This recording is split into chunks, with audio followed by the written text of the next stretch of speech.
In today's video, I'm going to teach you how to make percentage in Looker Studio. By the end, you'll have a clean scorecard that highlights a key metric and shows its percentage comparison against a target, all inside your existing report. First, head to Looker Studio's reporting home and open the report you want to work with. Once it loads, switch into edit mode so you can make changes to the page. You'll know you're in the right place when you can see the top toolbar and the chart options down the page. Now let's add the visual that will hold our percentage. From the toolbar, choose Add a chart, then look for the scorecard option. The scorecard is perfect for KPIs because it puts a single number front and center and supports comparisons that can display percentage change. Select scorecard, then click on your canvas to place it where you want. You can always move or resize it later to match your layout. With the scorecard selected, look to the right side properties panel. This is where you control what the scorecard shows. Find the section labeled Other Comparison Options and expand it. Here, open the comparison type menu.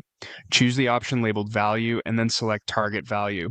This tells Looker Studio to compare your main metric to a target, which enables the percentage style comparison you're looking for. After you choose target value, the scorecard will calculate the difference between your current metric and the target you specify and present the comparison alongside the main value. Depending on your data and configuration, this comparison often appears as a percentage with an up or down indicator, making it easy to see performance at a glance. If your data source already provides the current value you care about, the scorecard will pick it up automatically. If not, select the appropriate metric in the data panel so the scorecard knows what to display. A few quick tips to make this work smoothly.